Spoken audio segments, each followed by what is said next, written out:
Le fiamme gialle del comando provinciale di Pordenone e funzionari dell'Ispettorato Territoriale del Lavoro hanno scoperto in due distinti interventi in altrettante aziende agricole di Sacile e San Giorgio della Richinvelda 5 lavoratori in nero provenienti da India, Pakistan e Bangladesh.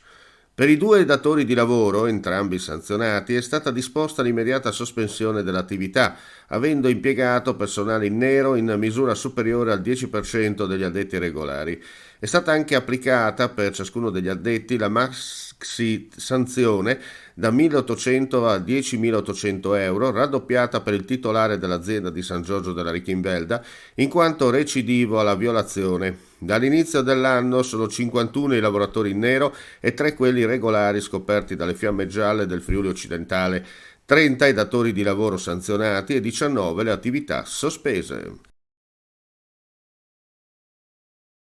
Nell'ambito dei controlli di Retro Valico e lungo le principali arterie della provincia continua l'attività della Polizia di Stato di Trieste di contrasto all'uso di documenti falsi e all'uso di stupefacenti. Il 19 gennaio scorso la polizia ha denunciato in stato di libertà un cittadino kosovaro del 1986 per il reato di uso di atto falso. Nel corso di un controllo lungo la strada costiera, la volante del commissariato di pubblica sicurezza Duino Aurisina ha fermato un'auto e il conducente riscontrando l'incongruenza sulla patente dello straniero.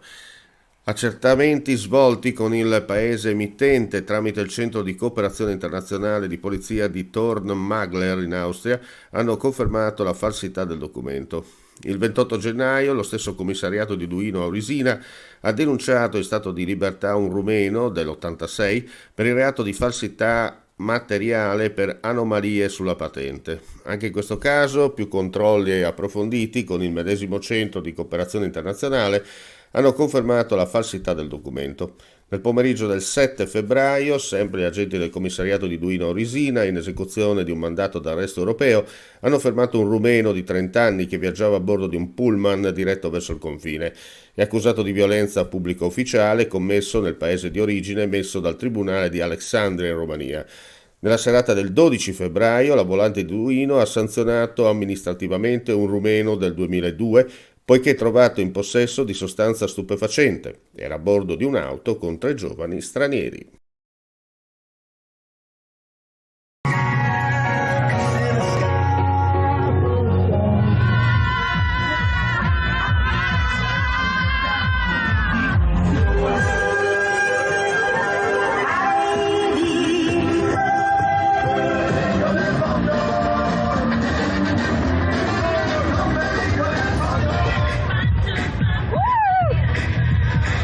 Manifestazione di carattere regionale sicuramente, e la partecipazione che c'è non soltanto di chi si mette a disposizione, e ricordiamolo non nella giornata di oggi, ma ci sono mesi e mesi di lavoro da parte delle compagnie per organizzare, per prepararsi a questa sfilata, a questo evento importante, ma la partecipazione del pubblico che a prescindere dal tempo è voluto essere presente qui, e ricordiamo siamo la domenica successiva a quella del Carnevale, perché già la domenica scorsa era stata rinviata la sfilata, dimostra che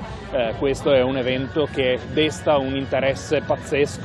e muove anche e soprattutto economia, fa conoscere il territorio del Friuli Venezia Giulia, fa conoscere il territorio le tradizioni del nostro territorio, e quindi siamo qua per rendere omaggio in primo luogo a chi si è messo a disposizione, a chi si mette a disposizione e a questa intera comunità.